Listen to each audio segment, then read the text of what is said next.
For those with good taste.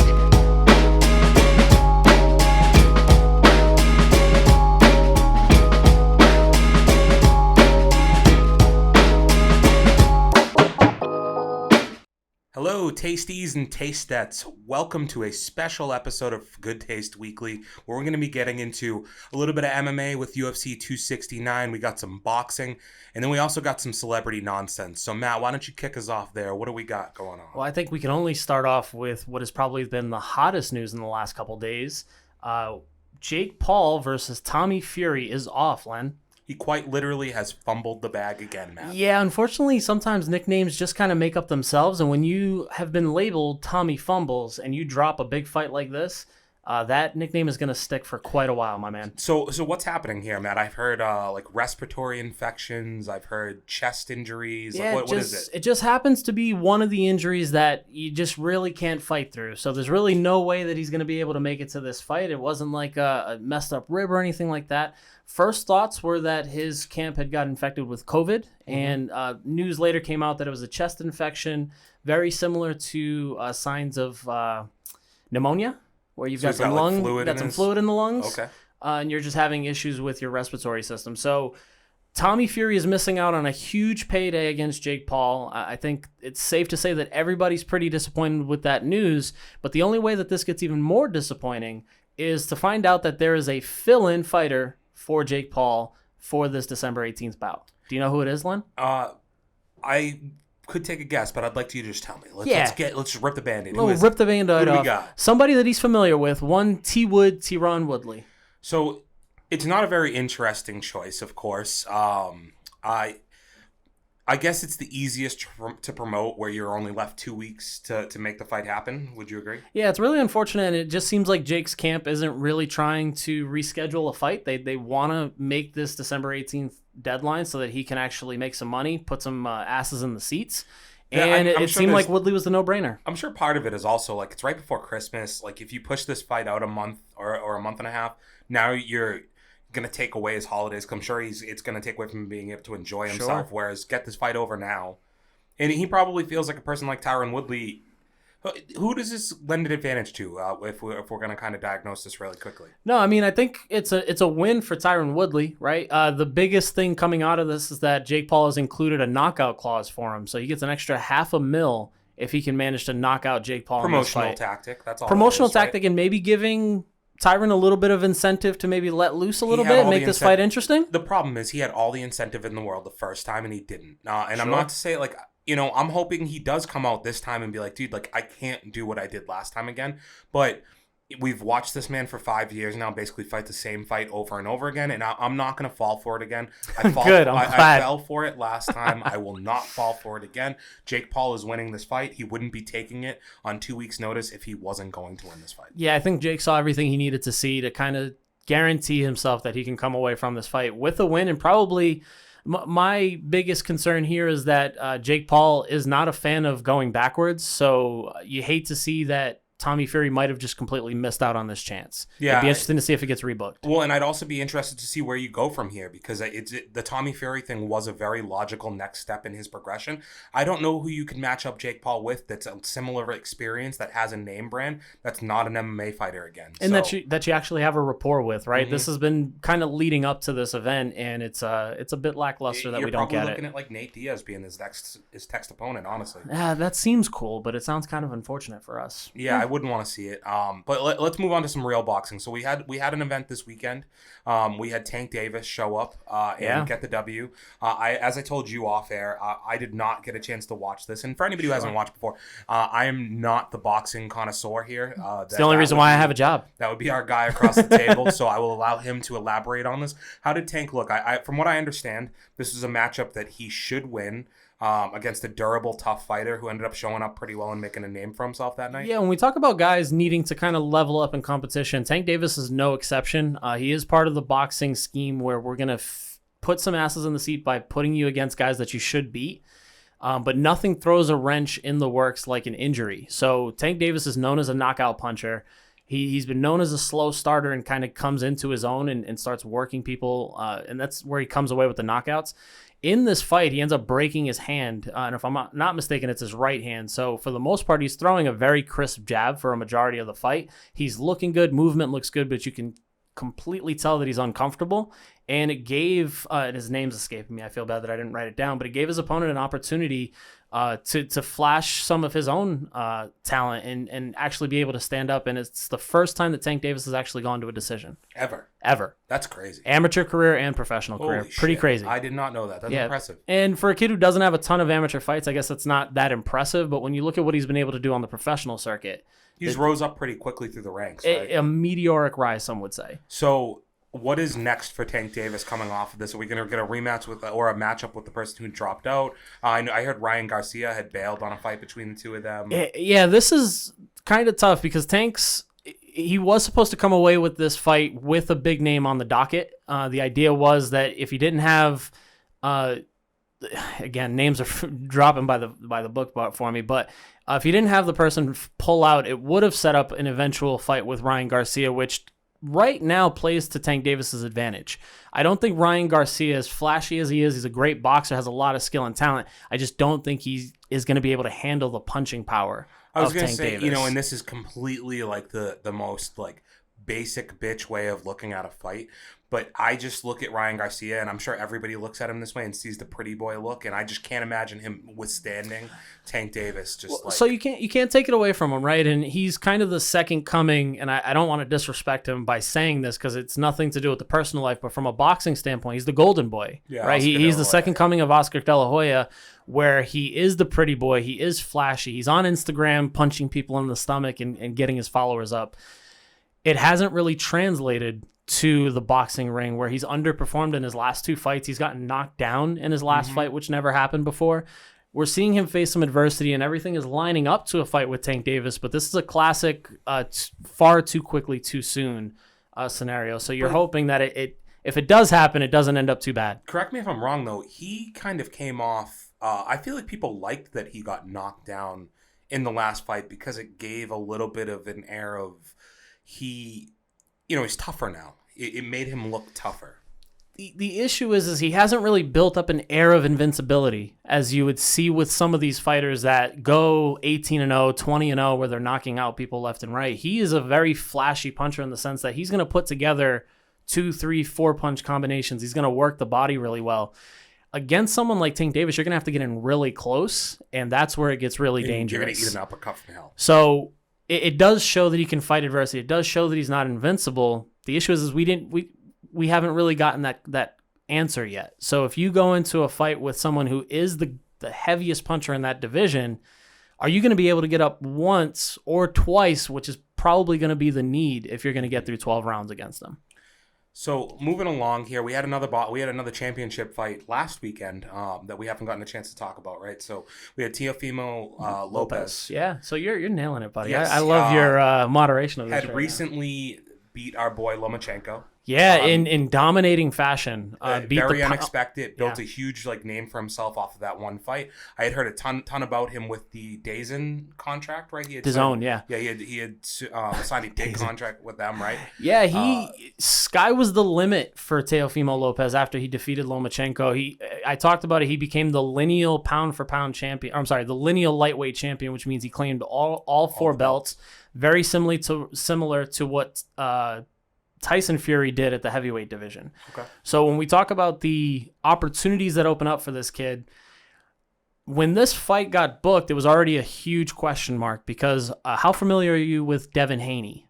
Not at all, but he fought this weekend? He did fight this weekend. I'm somewhat on. So there you go. So Devin Haney is the other guy in that division who has been an up-and-comer, someone who has not had an easy run in this division, but they kind of did lay it up for him to get enough wins to kind of put himself in the discussion of Ryan Garcia's.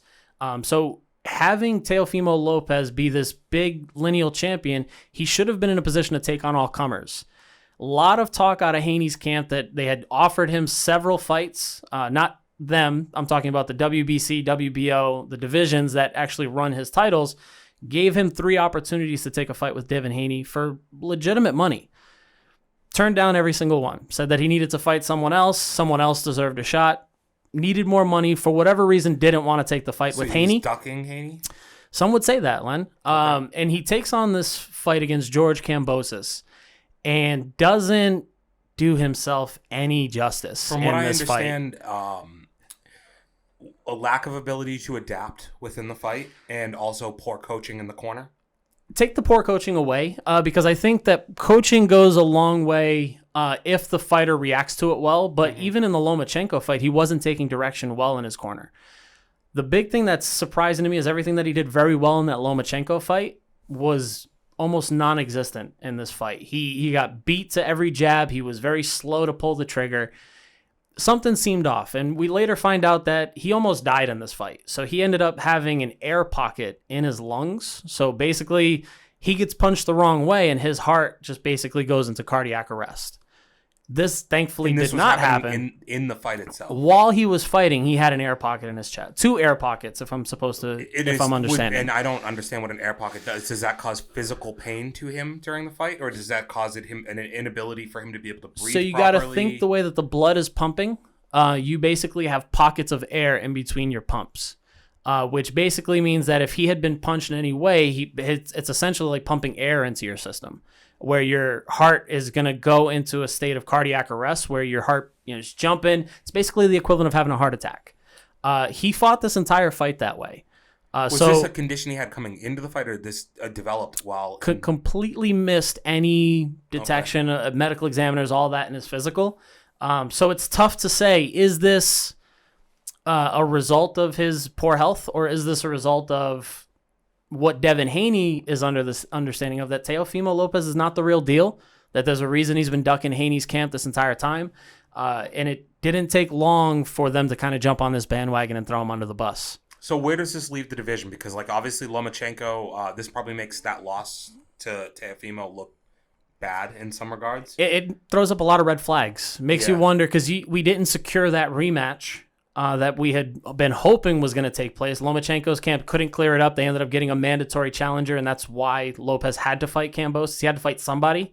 Just didn't choose any of the people that he probably should have defended that title against. So now everybody's got to work their way up. Devin Haney is currently campaigning for a fight with Kambosos, but Teofimo Lopez is entitled to an immediate rematch. It really just depends on what his health looks like, if he's actually going to be able to get that. All right, and let's get to our last couple of boxing topics before we move on to our UFC 269 preview. So I'm a little confused by this one, Matt. I'll jump on this one, Len, and I'll run it through really quickly, because right now all we have is news and rumors. So Anthony Joshua lost to Alexander Usyk.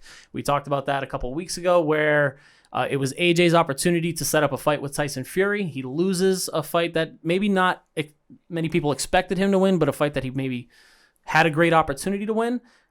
Usyk wins that fight, starts talking about how he's going to set up a fight with Tyson Fury. Anthony Joshua's camp, Eddie Hearn, these guys jump in, force Usyk to take on an immediate rematch because of a contract clause. So Anthony Joshua is going to get a second crack at Usyk. Why would I get, in a way, why Anthony Joshua wants this, right? He wants to get the win back, all that. I understand, but it wasn't very competitive, no? It almost seems like Anthony Joshua needs to kind of reevaluate some stuff, because his last several fights, it's not like he's coming out here blowing the doors off people. When he wins, it's ugly, and when he's losing, it's not great.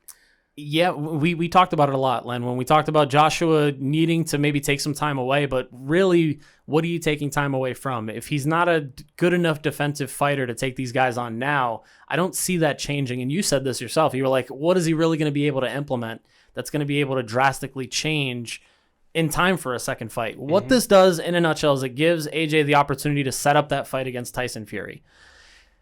This is the only chance you have. But is stylistically he going to be able to keep up with Usyk? Probably not. Based off that first fight? Probably not. And so we're going to get Tyson Fury getting a mandatory challenger? So Tyson Fury has not been told that he will have to fight Dillian Whyte, but they're talking about Dillian Whyte being the mandatory challenger for all of his lineal belts. Dillian Whyte is the guy who Alexander Usyk just beat. So it's very confusing how all of this comes to be. So I knew Dillian Whyte had recently lost. I couldn't remember who to, but I'm like, why? That name doesn't really make sense. And I guess this goes to the issue. And again, not an expert on boxing, but some of the divisions in boxing, I guess you could say this about MMA and the UFC for that matter, but there's just some thin divisions, and it feels like the heavyweight division is... It's not even that it's thin, it's that the guys who are ranked 5 through 10 are all losing to each other. So you're So you running can't into an get issue to where you the can't get somebody to build up to actually fight you. the top guys. And that's a perfect example of why AJ is taking on this Usyk second fight, because the alternative is, okay, you let Usyk go on to fight Tyson Fury, take all of your glory and money, and the potential that you could lose to Dylan White, who's already lost to the second guy already, who's lost to the guy that you've lost to. If you take that loss, there's no coming back from that. Yeah. Where if you can avenge this, you get your win back, or you get your loss back, so to speak, that does set up a title fight against Tyson Fury. It almost doesn't make sense, because it's like AJ should fight White, right?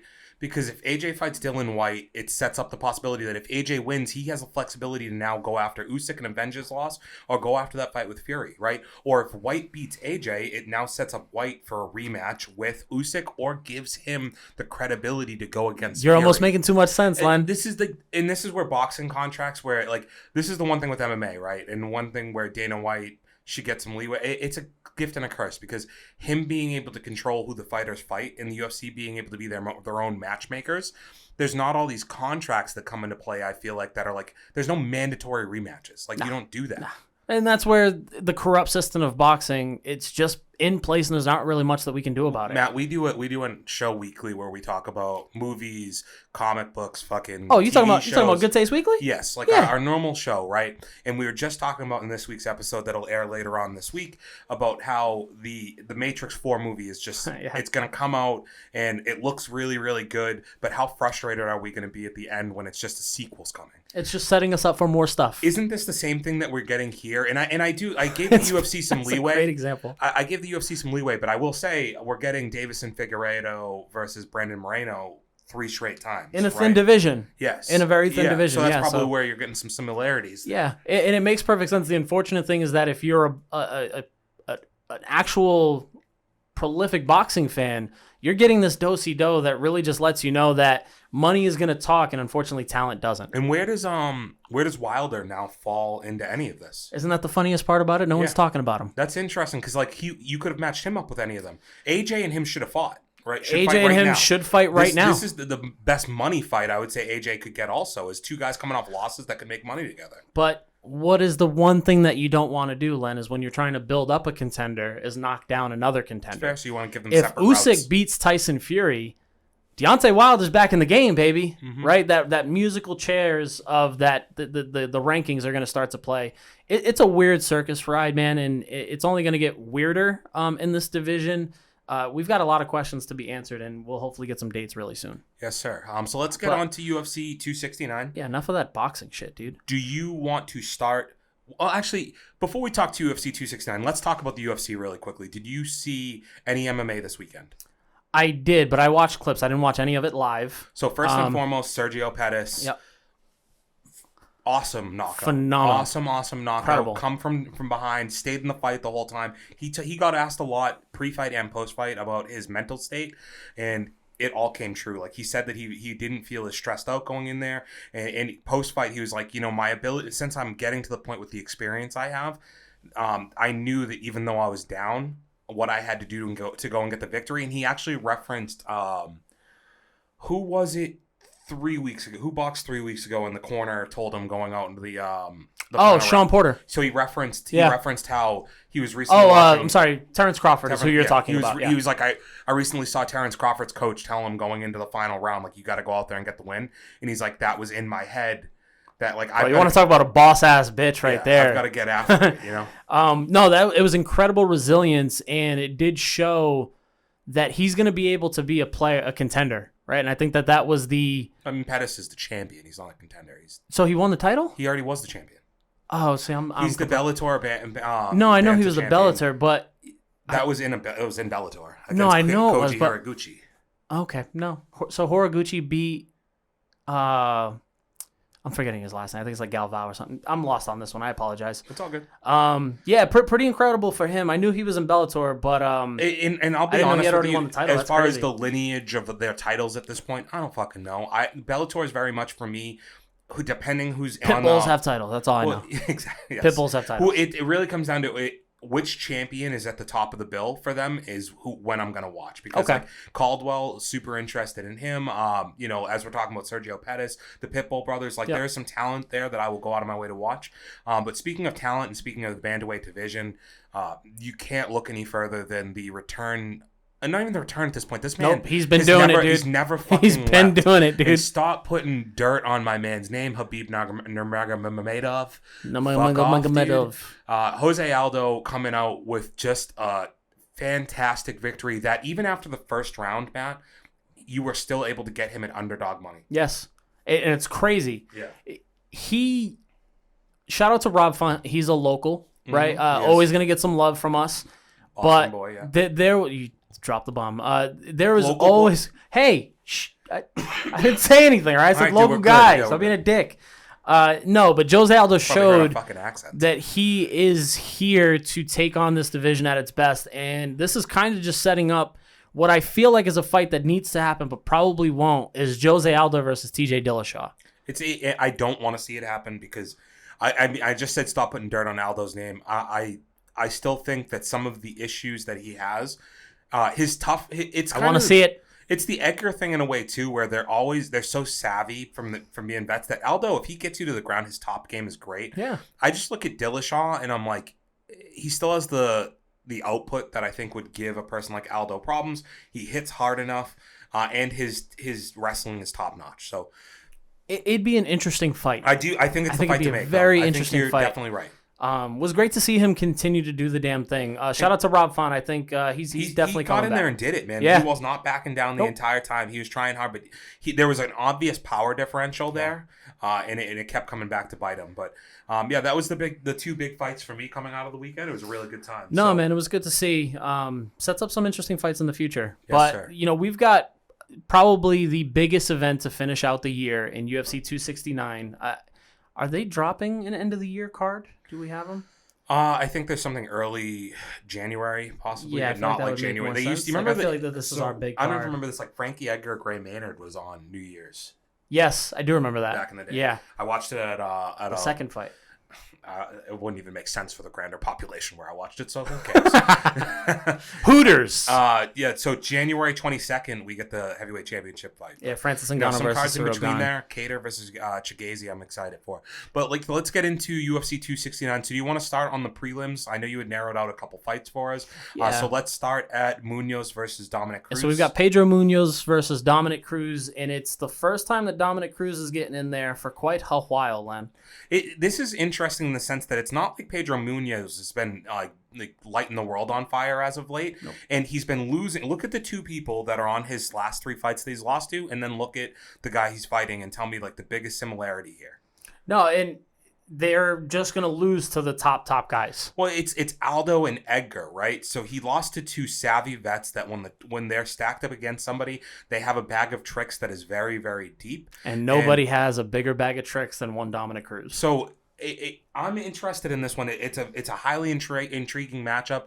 I think I'm gonna lean off of that Casey Kenny fight with Domenic Cruz. He looked fucking great in that fight, even though it was close. He looked really good. That's props to Casey Kenny. Yeah, honestly. So I'm gonna be pulling for Domenic Cruz here. I do think he's a little long in the tooth, so to speak, and it's gonna be a tough one for him to get done. Here's my one knock on Pedro Munhoz. When we talk about the people that they've lost to. Henry Cejudo and Cody Garbrant are the last two people to beat Domenic Cruz. Those are his last two losses, right? Mm-hmm. Large gaps in between. Big gaps, Garbrant, right? We're talking 280 days since Domenic Cruz's last fight, whereas Pedro Munhoz has only beaten Jimmy Rivera. And Jimmy Rivera, while he was a stud, has not been the same fighter that he was before he fought Marlon Moraes. No longer in the UFC as well, Jimmy Rivera? No longer in the UFC, not top 10. Like you want to talk about a fall from grace, going from top 3 in the division to just completely out of the division. Hashtag Kevin Lee. But I've also got Domenic Cruz winning this. I think Pedro Munhoz does always fall flat when he's facing somebody who can find different ways to beat him. And Domenic Cruz is just that guy, probably the most cerebral fighter in the UFC. And obviously it goes without saying when you're talking about Domenic Cruz that the most interesting, unique movement of anybody basically out there. Big time. So next up, I didn't even realize this was I didn't have this on there, but I think we should talk about it. Featherweight barn burner. Dan Ige versus Josh Emmett. And Dan Ige, last 3 fights don't do him a service. The man goes in there and scraps with everyone. So he does, but then you look on the other side, and this man, Josh Emmett, is low-key, like... putting on a fucking clinic right now? He kills people, man. The TKO of Michael Johnson was fucking brutal. And it's not like he wins these fights. I think the thing is he's not winning these fights bell to bell. Nope. He's just a savage. And that fight against Michael Johnson, people were talking about Michael Johnson like he was on his way bouncing back in this division. And Josh Emmett hit him like a fucking train, dude. It was crazy, yeah. And then the Burgos fight, again, another guy who comes in and bangs. Shane Burgos was just on another card where he put in a great performance. Mm-hmm. But Josh Emmett, man, is the real deal at featherweight, and so is Dan Ige. I mean, he's lost to the who's who. He's lost to the Korean Zombie. He's lost to CK, Calvin Kattar. Where do you land on this, Len? The biggest red flag that's going to pop up for me is if we take a look at the last time Josh Emmett actually did fight, though, we are looking at June of 2020. So we are at 500 and some odd days since the last time we've seen him fight. Yep. Okay, that is always going to be a big concern. So while I do love Josh Emmett, and I think this man's made a career now, or a UFC career at least, off of us kind of counting him out, I'm going to go Dan Ige on this one. I want to agree with you. I want to because I think Dan Ige is a badass dude. Only thing with Josh Emmett is he's shown that ring rust doesn't affect him. I think he's had a couple of situations where he's taken a year off, year and a half. Mm-hmm. He came off a really terrible injury, too, and was able to come back and really put on a spread for himself. So I'm going to go ahead, and I'm going to go with the hot hand. I'm going to go Josh Emmett on this one. Yes, sir. All right. So we'll move on to Julian Paiva versus Sugar Sean O'Malley. This fight, it goes along with the thought process that Sean O'Malley's been saying for a while, where why would I take a fight against a top 5 opponent for the same money that I could fight the number 33 ranked bantamweight in the world, you know? And that's what I'm going to do. And so he's going to keep doing that, apparently, and he's probably going to look great doing it. I have to imagine this is going to be another clinic put on by Sean O'Malley.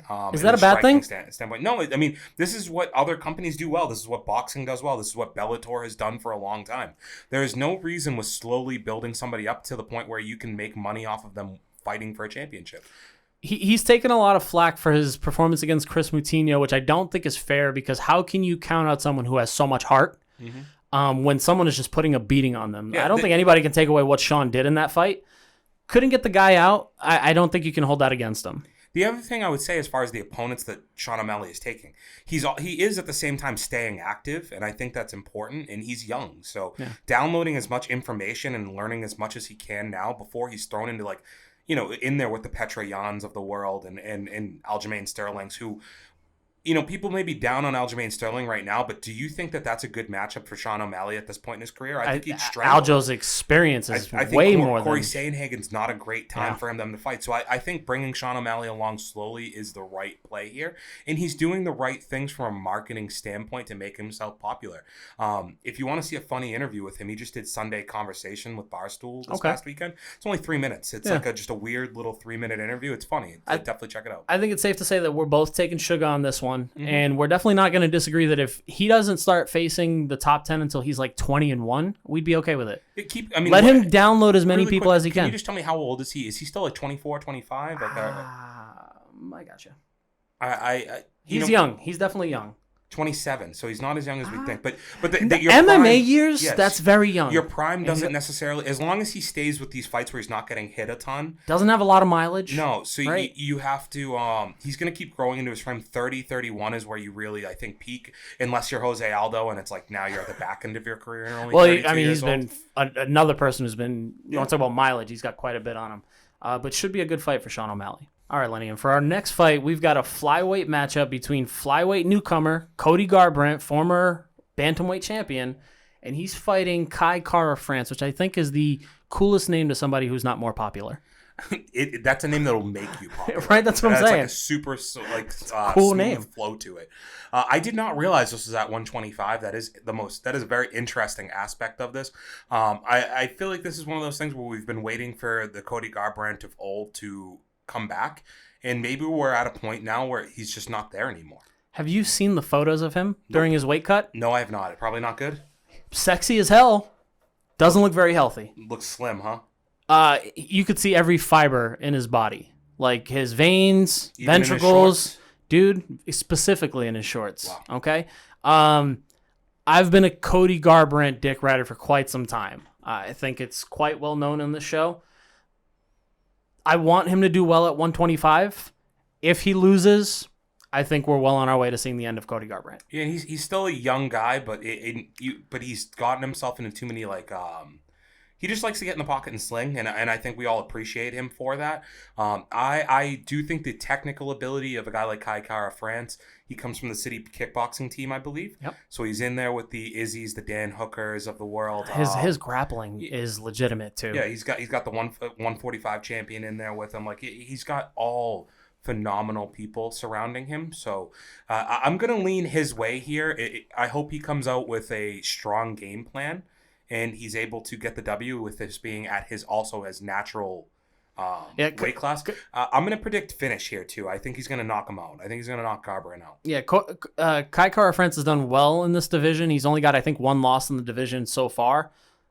He's comfortable at this weight, where Cody Garbrant, looking shredded as all hell, has never fought at this weight class and is a guy who could be known to blow his load early on. Who else looked really shredded on their way to 125? TJ Dillashaw. Yeah, and it didn't really end well for him either. And well, huh? even worse more when we found out what happened afterwards. Yeah. So I have to imagine Cody's going to do this the right way, and he does carry less muscle than like a TJ Dillashaw does. Dude, look at those photos, man. I'm not going to pull them up, but dehydration's not great for your brain, and that your brain does not do well when it's dehydrated as far as not getting knocked out. So, yeah, I do you agree? Knockout Kai Kara France? Yeah, I'm not gonna pick against Cody, but being a realist, I think Kai Kara France gets this one. Cool. That hurt me to say. So let's get on to the two title fights, the co-main, the main event. Yeah, so we've got the women's pound for pound great Amanda Nunes, the lady killer herself, defending her title against Julianna Pena. And for casual MMA fans, Julianna Pena might not be a household name, but for those who know the UFC and MMA, we know Julianna Pena's story. Came from The Ultimate Fighter, won it, was on a very hot track to a title, took a horrific injury in training camp, one of the ones that I've seen the most eyes on for quite some time, slowly making her way back, became a mom, and is finally getting her shot at the pound for pound champ. What do you think about this, Len? This is a fight that she's been begging for quite some time here. She's been talking about wanting it online. I don't love her idea that, I'm pretty sure she's hinted that she thinks she was being ducked at some point. And we may have even talked about on here that, that's just such a crazy thing. In general, nobody ducks anybody really. Even less so when it's Amanda Nunes. Yeah, it's the toughest woman in the world. And I don't, no disrespect to Julianna Pena, I can't envision how she can beat Amanda Nunes. Even just looking at the last three opponents and looking at who Julianna Pena has lost to back in 2020, it's Jermaine Durandamy, a much larger opponent who gave her problems because she, a lot of Julianna Pena's game is physical strength and controlling you on the ground. And I just don't know that she stacks up against the Jermaine Durandamys or in this case, Amanda Nunes of the world. Do you know who else is really good at grappling at 140 or 135/145 pounds in the women's division, Len? Ronda Rousey. Won Megan Anderson. She's a striker. She got most of her wins by grappling. Okay. Just doesn't bode well for Julianna Pena. I just don't think she's better in any facet than Amanda Nunes. I don't see her wrestling being better. Definitely don't see her striking being better. And we've never really seen her in hot water be able to come back. So I think it's pretty safe to say we know where this is going. Yeah, and the line is a lot closer than I feel we'd anticipate it being. Getting Julianna Pena at plus 546 is closer than I would expect you to get her at. I thought she'd be a more drastic underdog just with their common opponents being so, Amanda Nunes is up 5-2 in terms of common opponent victories. This is another, I'm going to pick Nunes by finish. Although it has seemed recently that she's not necessarily, I guess she... Yeah, so she does get finishes. Yeah. I think maybe this is one of those where Julianna Pena just gets the shit kicked out of her for 25 minutes. Maybe too tough for her own good. Yikes. Yeah, don't want to see that happen. But we are going to see it happen. And last but certainly not least, Lynn, we are finally seeing Dustin Poirier get his shot again at the 155-pound title. This time he's doing it against Charles Dubronk's Oliveira. And it's about time we have a crown champion. I mean, how long has it been since Khabib? Khabib. It was mid-pandemic. It's probably a year and a half now. We've basically not had a champion. Yeah, because that was when we talked Justin Gaethje versus Khabib Nurmagomedov. Yeah, right. So it's been that long. It's quite a long time ago. This matchup is super interesting. Obviously, we've seen over the past year or two, Charles Oliveira has finally ascended to the person that we all thought he had. And you talk about a guy who has gone through fire and seen it all. Charles Oliveira has been fighting for a very, very long time. Very long time. And he's seen about every opponent that you can think of across two different weight classes, but he's coming against a guy who's really paralleled him in almost every way, it seems, for their career. Right? That's a great way to say it. They both are very similar in age, very similar in when they started their careers, and the trajectories of their careers starting at 145 until they grew into their bodies. Well, 55, 45, 55. Yeah, you nailed it, dude. Yeah, because if you remember, Charles Oliveira made his UFC debut at 155 pound against Jim Miller. Yeah, and then he fought Cerrone at that weight too, dude, right? He fought a bunch of people at that weight, went down to 145, and then came back and claimed scalps, dude. He was anybody who had beaten him, he was taking that W back. Yes, and right now he is on a run at 155 of just supreme performances. I brought up to you some questions against the competition, especially in his last three fights.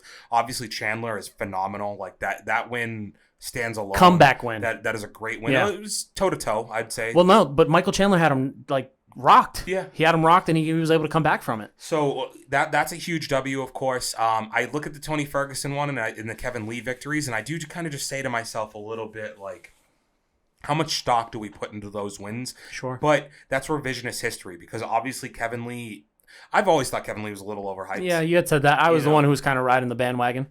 I just think he's always sold himself on having the perfect skill combination to go against people. He's never shown that, especially in the stamina. What I'd like to say though is there is such thing as life-changing events. Mm-hmm. Kevin Lee faced probably one of the worst life-changing events when you lose somebody who has essentially been your guide, your sensei, your guru. He lost his coach to suicide, unfortunately, 3, 4, maybe even 5 years ago now? Yeah, I think it's long. And it unfortunately tied into, and we could say what we will of what could have been, but it tied into that trajectory of him kind of falling on hard times. And whether, his talent was good enough to get him to the top, we'll never know. But we do wish him the best outside of the UFC.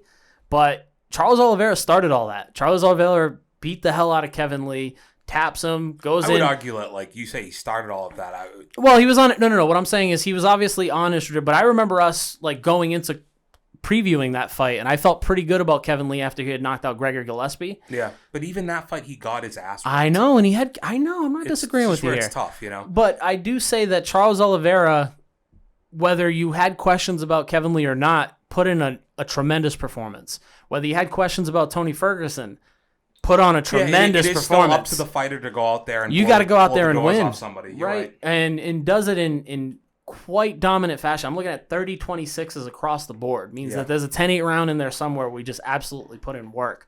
Where then you look at Dustin Poirier, and we've also talked about somebody who had to face adversity, answer some questions about his character, come back and not only take wins, but also take the world by storm in his little fiasco/trilogy with Conor McGregor.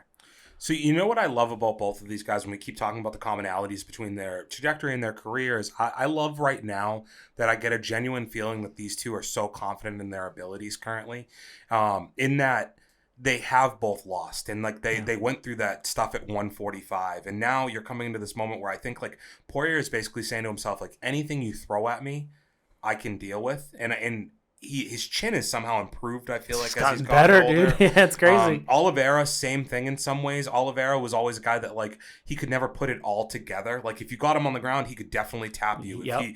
If he was standing up, he had nice leg kicks, but he never had a ton of pop. Now the man is a finisher, has multiple tools in the striking standpoint. Has Poirier, good hands, man. Poirier can play off the back foot, but he also has the ability to get in there and play in the pocket. Look no further than that Hooker fight where they both decided to stand, right in front of each other, banging, and throw not just mindlessly fight, throw beautiful combinations.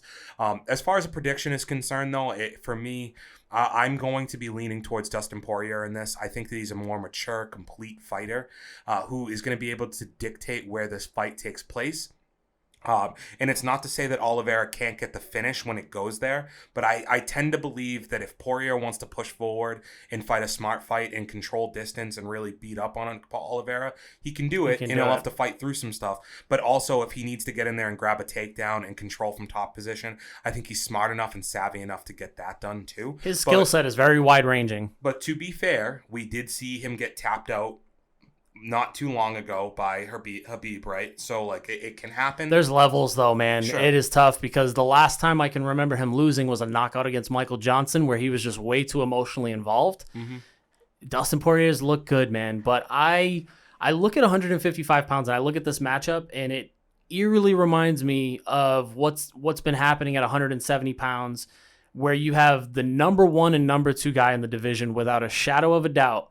And at the end of it... Is that without a shadow of a doubt, though? Are they not the 1 and 2 guy in the division? I would just argue that Gaethje has some claim to fame. Because there's one... Dustin Poirier beat Justin Gaethje. I agree, but I could see... I think if you put me Oliveira versus Gaethje, I would be running Gaethje. Maybe. Yeah. Maybe. I'm not disagreeing. No. I know. I'm not disagreeing with I'm you. Just saying the clear cut. No, because you're saying Covington and Usman. I get that. I think that's a clear cut conversation. Whereas lightweight, we maybe have a couple more names because they're both divisions are super. I think that I'm nitpicking. No, you're nitpicking, but that's what we're here to do, right? And when I say that to me, it's the clear number 1 and number 2 because you had Dustin go on his tear. He takes out Dan Hooker, goes and settles his beef with Conor. The only person that shut down Dustin Poirier was Khabib Nurmagomedov. Mm-hmm. The only person that's been able to shut down Michael Chandler, Justin Gaethje, Charles Oliveira, right? So you have the 2 guys that Dustin already owns a win over Justin. Whether Justin's gotten better or not, that W is still there. I think this is where I think there's a clear cut to me, and this stands true in my pick. I think there's a clear cut number 1 guy in the division, and I think that is Dustin Poirier right now. Funny enough, though, matchups mean a lot of different things. So if you were going to tell me like Habib came back and I needed to pick one person to have him go against, Charles Oliveira. Yep. So I do think matchups are important, and this is going to lead to my pick being Charles Oliveira. Mm-hmm. I think Charles Oliveira has shown enough where no matter how deep the water gets that Dustin takes him in, he's going to be able to go to that dark place and come away with something. It's not to say that Dustin can't, but I think Dustin is going to be very much used to being the hammer in this situation, that it gives Dubronx an opportunity to flip the script on him. And I wouldn't be surprised if we get a surprise triangle, leg lock, ankle pick, any one of those submissions that he can just pull out of nowhere. It could get very interesting. I'm taking Charles Oliveira on this one. It would have to be for me guillotine or something like that he snatches up out of nowhere. But you say like Poirier's the nail and this and that, but it's like... I said he's a hammer.